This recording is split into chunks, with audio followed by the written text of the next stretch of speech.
अस्सलाम वालेकुम and welcome back to the channel. मेरा नाम है बासित। यूएसए में न्यू इमिग्रेंट अपनी जर्नी को डॉक्यूमेंट कर रहा हूँ वीडियो की सूरत में, ताकि कल को कोई न्यू इमिग्रेंट आता है या इस प्रोसेस में इंटरेस्ट रखता है उसके लिए हेल्पफुल गाइड हो सके। तो एक हमारी एक सीरीज़ चल रही है जिसका नाम है आपके सवालात मेरे ख्याल है, जिसके बेतहाशा पहले पार्ट्स आ चुके हैं, यहाँ पर कार्ड्स आ रहे होंगे। तो अगर आपको इस वीडियो में अपने सवाल का जवाब नहीं मिलता तो वो पार्ट्स देख लें। इसके अलावा आपने चीज़ नोटिस की हो कि अब वीडियो के अंदर चैप्टर्स आ चुके हैं, तो हर जो कमेंट होता है वो चैप्टर्स में डिवाइडेड है। और इंशाल्लाह आने वाली वीडियोस के अंदर अब एक लिंक आ जाएगा एक एक्सेल फाइल का, जिसके अंदर सारे कमेंट्स रिटन होंगे किन वीडियोस के अंदर वो डिस्कस हुआ, ताकि अगर आप जाके नेविगेट करना चाहते हैं कि जल्दी मिल जाए तो वो जो एक्सेल फाइल होगी इट विल हेल्प यू। इसके अलावा यहाँ पर एक इंस्टाग्राम मेरा पेज आ रहा है जिसके अंदर लाइफ इन यूएसए की कह लें जल्दी अपडेट्स आ रही होती हैं, तो वो जाके फॉलो कर लें। और कोई भी सवाल होता है, कोई नया टॉपिक सजेस्ट करना चाहते हैं, कोई क्रिएटिव सवाल है, तो comments section is your friend लिखें। इंशाल्लाह आने वाली वीडियोस में उसको हम डिस्कस कर लेंगे। आज ये वीडियो स्टार्ट करते हैं, इससे पहले अंधेरा हो गया। तो पहले कमेंट पर आते हैं। अस्सलाम वालेकुम बासित। वालेकुम अस्सलाम। इनका EB1 अप्रूव हुआ है और कुवैत से बिलोंग करते हैं। बेसिकली मेडिकल प्रोसेस के रिलेटेड है। पूछना ये चाह रहे हैं कि जो US इमिग्रेशन के लिए मेडिकल है मैंडेटरी, कहते हैं कि उसके अंदर जोन सा वैक्सीनेशन होती हैं, ये चीज़ें होती हैं, टिपिकली वो प्राइवेट क्लिनिक्स ज़्यादा चार्ज करते हैं जो दूसरे गवर्नमेंट हॉस्पिटल्स होते हैं। तो क्या हम वो वैक्सीनेशन पहले की हो या कोई उसका अल्टरनेट है कि अगर हमने आउटसाइड की हुई हैं उन प्राइवेट क्लिनिक से तो वो चार्ज हमारा रिड्यूस हो जाए। तो पाकिस्तान में तो कोई रेट डिफरेंस इतना नहीं है, तो मे भी शायद मिडल ईस्ट में या कहीं और कंट्रीज़ में ज़्यादा हो। इसके दो सॉल्यूशंस हैं। एक तो आपके यहाँ पर एक स्क्रीन पर स्क्रीनशॉट डाल दूँगा, काफ़ी रिडेक्टेड होगा।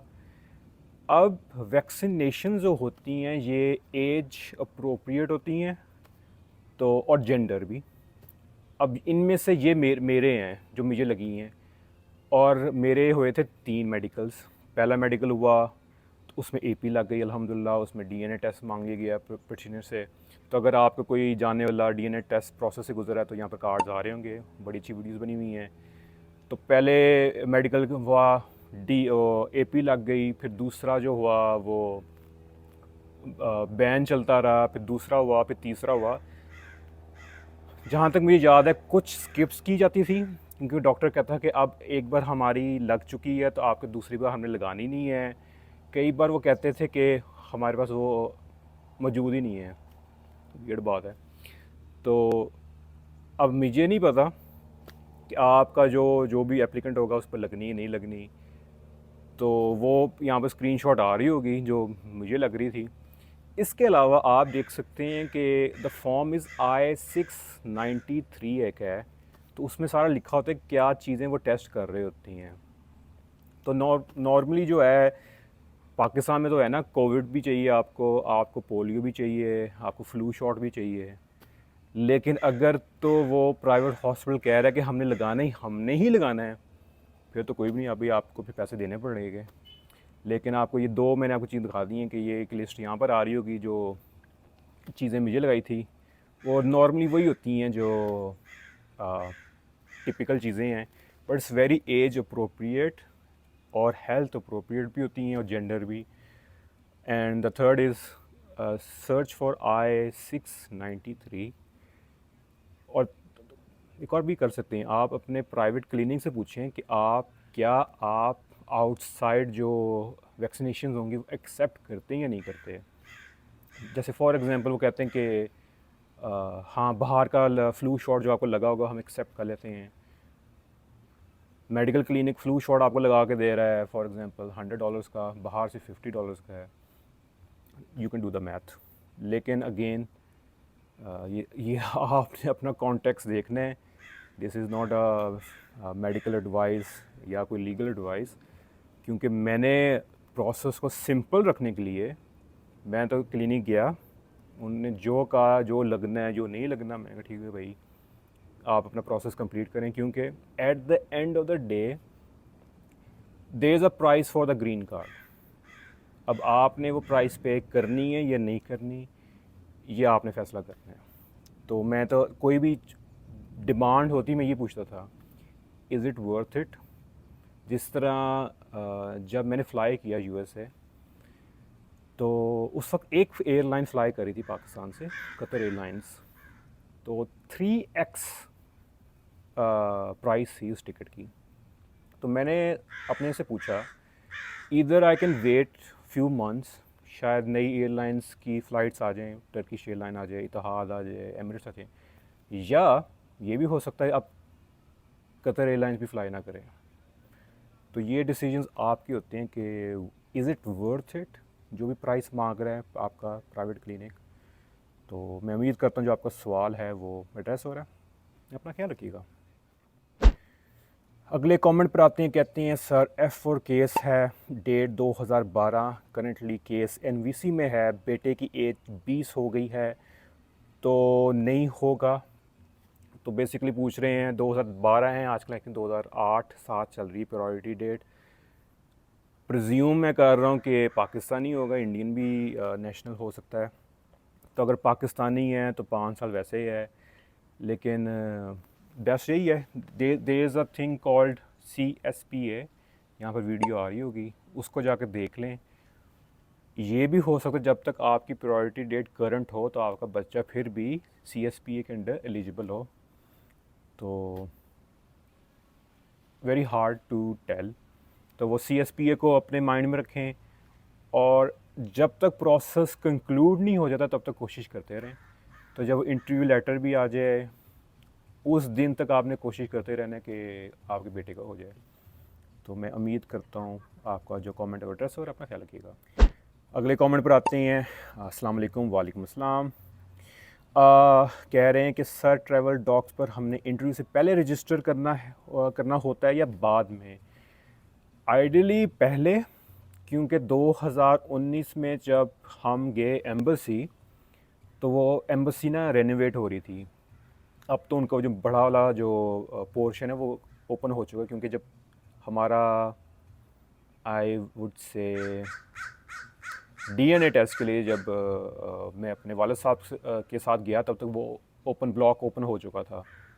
लेकिन 2019 में जब मैं गया था तो वो रेनोवेट हो रहा था, बड़ा छोटा सा क्यूट से एक टेम्परेरी बनाया था। तो उससे पहले बाहर वो टेंट्स लगे होते थे। तो एक टेंट होता जिसके अंदर वो आपकी वो एम्प्लॉयमेंट वाला लेटर देखते थे, आपकी हाइट को देखते थे और देखते थे आप ही आ रहे हो। उसके बाद एक टेंट आता था जिसके अंदर आपको वो पैम्फलेट्स देते थे। अगर आपने US ट्रैवल डॉक्स का अकाउंट नहीं बनवाया तो इंटरव्यू के बाद जाते ही बनाएं। तो हमने तो वैसे पहले ही बनाए हुए थे, तो पहले बना लें बाद में बना लें, फ़र्क कोई नहीं पड़ता, क्योंकि इट्स जस्ट अ अकाउंट जो आपके नाम और आपके पासपोर्ट के साथ लिंक्ड है। लेकिन बस कोशिश करनी है उसका अकाउंट का पासवर्ड नहीं भूल जाना। तो कोई फ़र्क नहीं पड़ता, हमारे पहले बने हुए थे और आपके सामने एग्जांपल बैठा हूँ, तो कोई इशू होता नहीं है। आपकी मर्ज़ी है, जो दिल करे आप कर सकती हैं। तो मैं उम्मीद करता हूँ जो कमेंट है वो एड्रेस और अपना ख्याल रखिएगा। अगले कमेंट पर आते हैं, कह रहे हैं कि गाइड करें कि एक बार मेडिकल हो जाए और दोबारा विल केयर से कॉल आ जाए कि स्प्यूटम रिक्वायरमेंट है। यहाँ पर स्प्यूटम की वीडियो आ रही होगी, TB के लिए जो होता है। तो कोई इफ़ेक्ट पड़ता है इंटरव्यू पर? ये सवाल आप मेरे से ना पूछें, आप ये सवाल पूछें एक तो मेडिकल सेंटर विल केयर से, और फ़ौरन ईमेल लिखें टू US ट्रैवल डॉक्स। अगर तो आपको US एम्बेसी ने कम्युनिकेट नहीं किया कि आप अपना इंटरव्यू को पोस्टपोन करें, तो वो इंटरव्यू जो डेट है वो एलिजिबल है। क्योंकि कई बार लोग ये करते हैं कि प्रिज्यूम कर रहे हैं। तो ये जो आपने कमेंट लिखा है ये फैक्ट्स बहुत अनक्लियर हैं। तो अगर मैं आपके शूज़ में होता तो मैं कह लें असली अथॉरिटी से मैं कंफर्मेशन ले रहा होता, या तो मेडिकल सेंटर से, या मेडिकल सेंटर को छोड़ें, आप US ट्रैवल डॉक्टर से पूछें। वैसे आम तौर पर ये होता है कि जब मेडिकल प्रोसेस में स्प्यूटम आ जाए, स्प्यूटम का मतलब ये है कि वो मेडिकल कंक्लूड ही नहीं कर सके, ख़त्म ही नहीं कर सके, उनको डाउट है। तो मेडिकल जो सेंटर होता है, जो डॉक्टर होता है, ये बात मुझे क्यों पता है, क्योंकि मुझे जो डॉक्टर्स उसने खुद बताया था कि they have a special link with the embassy. तो वो उसी मोमेंट एम्बेसी के वो जो यूनिट सेल होता है उसको बताते हैं कि भाई ये ABC जो एप्लीकेंट है इसका हमने मेडिकल हम कंक्लूड नहीं कर सके, और ये कोर रिक्वायरमेंट होती है वीज़ा इशू करने में। तो जब वो मेडिकल कंक्लूड नहीं हुआ, फिनिश नहीं हुआ, तो ऑफिसर वो डिसीजन ही नहीं ले सकता कि मैंने इसको वीज़ा देना या नहीं देना। ये आपको जनरल आपको मैं प्रोसेस समझा रहा हूँ कि मेडिकल का क्या काम क्या है। तो अगर वो स्प्यूटम मांग रहे हैं, इट मीन्स उनको अभी डाउट है कि इस बंदे के पास एक्टिव TB है या नहीं है, तो वो अभी पुर्जा ही मिसिंग है। तो आम तौर पर मैंने ये देखा है कि ट्रेंड ये होता है कि जब वो रिपोर्ट फ़ौरन उसी वक्त विद इन अ मिनट और 2 वो एम्बेसी को पता चल जाता है। एम्बेसी ज़्यादा बताती है कि आपका इंटरव्यू हम रीस्केड्यूल करेंगे आफ्टर, जब आपको आपकी मेडिकल रिपोर्ट क्लियर होके आ जाती है। तो ये बात आपने क्लियर करनी है एम्बेसी से या मेडिकल सेंटर से, क्योंकि ये कॉन्टेक्स्ट जो है ये बहुत अनक्लियर है, ये ना मैं कोई भी हेल्प नहीं कर सकता आपकी। तो मैं उम्मीद करता हूँ जो आपका कमेंट है वो एड्रेस हो रहा है। अपना ख्याल रखिएगा। Reach out to US travel docs. अगले हम कमेंट पर आते हैं। तो फर्स्ट ऑफ ऑल बहुत शुक्रिया आपके काइंड वर्ड्स का, और ये अल्फाज, दुआएं, ये जो चीज़ें होती हैं यही एक वन ऑफ द फैक्टर्स है जो मेरी जर्नी इन USA है काफ़ी इजी है। तो और यही पर्पस है behind the channel, to help each other. जो आपने जो सवाल पूछा है इसको मैं थोड़ा सा और पीछे थोड़ा ना कॉन्टेक्स्ट देता हूँ। तो सवाल क्या है, पहले सवाल वो कह रहे हैं कि इनने कई बार देखा है कि F4 के अंदर कुछ बच्चे जो होते हैं वो एज आउट हो जाते हैं, कुछ फैमिलीज़ जो हैं वो रीच आउट करती हैं टू द NVC, तो उन बच्चों के नाम वापस इंटरव्यू लेटर में डल जाते हैं and they are able to reach to the interview process. तो क्या वो ऑफिसर जो हैं वो कंसिडर करेंगे उन बच्चों को और उनको वीज़ा दिया जाएगा?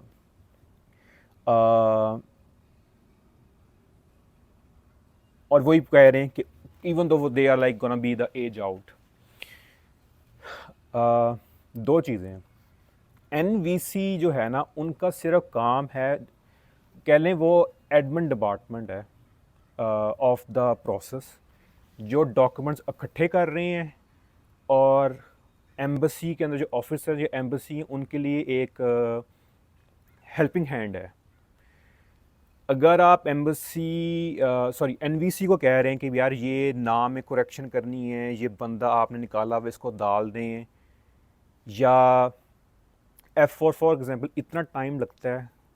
हो सकता है कि आपके केस में जब आपके भाई बहन ने अप्लाई किया, आपके एक बच्चा था, जब तक आपका इंटरव्यू की बारी आई, अब आपके 3 बच्चे हैं, तो वो इंटरव्यू लेटर में या CEAC में एक एप्लीकेंट शो हो रहा होगा, एक बच्चा शो हो रहा होगा, तो यू कैन ऐड मल्टीपल।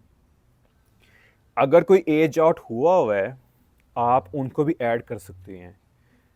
सिर्फ उनको ऐड करने से ये नहीं होता कि अब वो ऐड हो गए हैं तो अब उनके पास एक फ्री पास है टू द USA। इसकी एग्जांपल क्या है, अब हम 3 भाई थे। अब तीनों जो भाई थे शुरू से ऐड थे। हम तीनों के भाइयों के नामों में थोड़ा थोड़ा जो है ना स्पेलिंग मिस्टेक्स थे, क्योंकि पुराने वक्त में ये होता है बस जो था बस फाइल कर दो।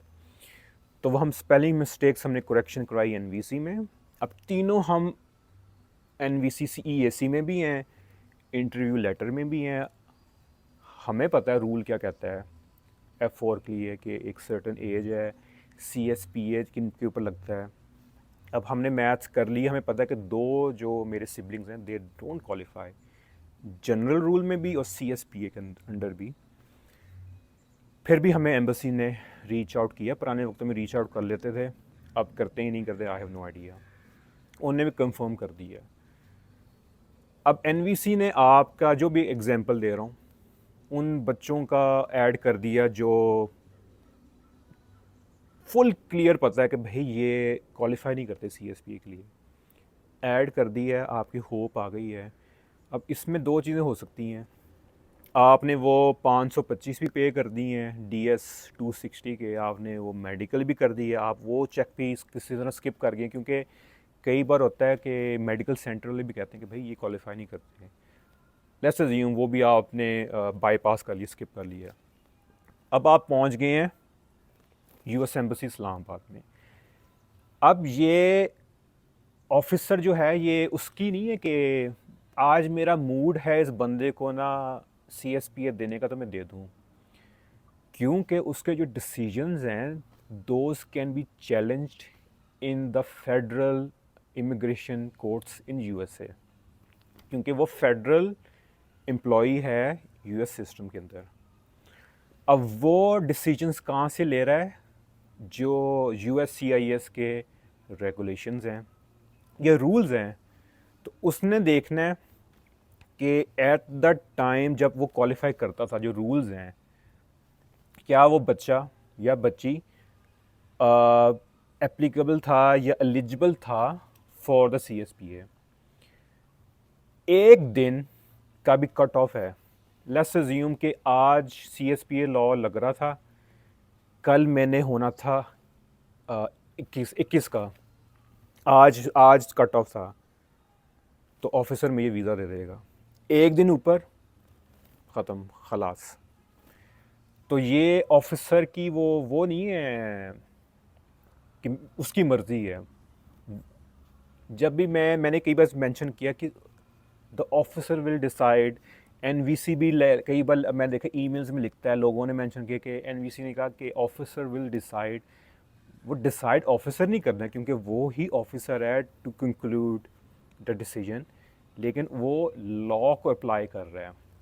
अच्छा, आपको लगता है शायद कि वो एप्लीकेशन ऑफ द लॉ जो था वो गलत हो गया, उसको चैलेंज किया जा सकता है। It has again like legal approaches जो कॉस्टली भी है, फिर आपको वो एक US में लॉ फर्म को अप्रोच करना पड़ेगा, एक पूरा एक प्रोसेस है। लेकिन मैंने नहीं अब तक देखा कि वो मैथ्स गलत हुई है उनकी, क्योंकि they are very careful in this matter. और कई बार जो लोग, जो फैमिलीज़ होती हैं, वो कैलकुलेट गलत कर रही होती हैं CSPA को, कि वो कट ऑफ कहाँ हो रहा होता है, वो जो टाइम जो आपको लेवरेज मिल रही होती है वो किस तरह कैलकुलेट करनी है। So all of those things जो हैं, यहाँ CSPA की वीडियो मैंने डिस्कस किया है। पिछले दिन एक अपडेट आई थी, एक हमारे फॉलोअर ने ये मैसेज किया कि एक अपडेट आई है, तो काइंडली आपको देखें। जो मैं देखा वो update was for something else. तो लेकिन जो आपका जो कमेंट है, वो officer will always follow the law. तो इवन दो के वो लेटर में नाम आ भी जाए, वो US एम्बेसी तक पहुंच भी जाए बच्चे, अगर लॉ अगर उनको अलाउ नहीं करेगा, the officer will not grant them the visa. और जितनी मर्ज़ी आप दूसरे चीज़ें डिस्कस कर लें कि बच्चे यहाँ क्या करेंगे, फलाना करेंगे, I have seen all those arguments been rejected. और ख़ास तौर I know as a parent आपकी जो परेशानियाँ होंगी, मैं उन फैमिलीज़ को जानता हूँ। मेरे साथ जो मैं कई बार जिक्र करता हूँ, फैमिलीज़ आई थी, उनके एक एक दो दो बच्चे पीछे रह गए कि 5 सिबलिंग्स आ गए, एक पीछे बच्चा रह गया, एक बेटा उनका रह गया, जिस तरह के जिसकी CSPA के बाद एज बनती है 26 साल। अब 26 साल का लड़का अकेला क्या करेगा पाकिस्तान में? F2B जो है 7 साल वैसे एवरेज है। इट्स कह लें 7 साल भी आप 26 में 7 साल डाल लें, like it's crazy crazy time. तो वो पेरेंट जो है, बाप या माँ, वो परेशान होते हैं। तो ये है, आई रियली होप कि जो आपका जो सवाल है वो एड्रेस हो रहा है। अगर फिर भी आपको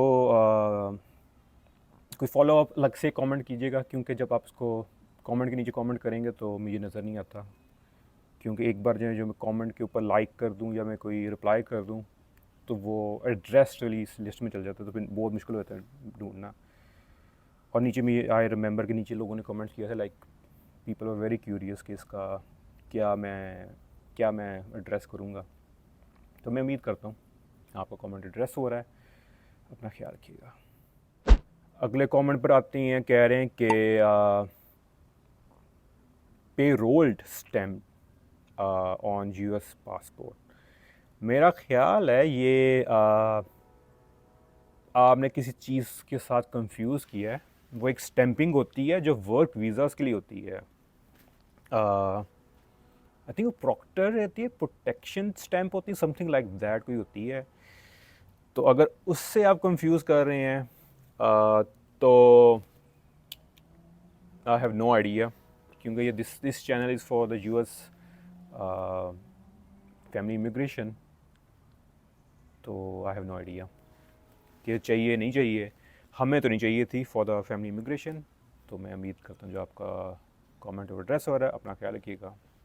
तो मैं उम्मीद करता हूँ आप लोगों को आज की वीडियो पसंद आएगी। वीडियो पसंद hit the like button, channel को सब्सक्राइब करें, hit the notification bell icon. यहाँ पर मेरा इंस्टाग्राम पेज आ रहा है जिसके अंदर लाइफ इन यूएस से दिखा रहा हूँ। इसके अलावा बहुत सी वीडियोज़ हैं ऑन द चैनल। गाड़ी आपने बाई करनी है as a new immigrant, license लेना है, डिफरेंट एयरलाइंस को रिव्यू किया हुआ है, और in general there is a lot of other topics other than आपके जो कमेंट्स को एड्रेस करता हूँ। तो ज़िंदगी रही इंशाल्लाह आपसे मुलाकात होगी अगली वीडियो में। तब तक मैं इजाज़त दें, अपना ख्याल रखिएगा। टेक केयर, अल्लाह हाफिज़, बाय बाय, अल्लाह हाफिज़, पीस आउट।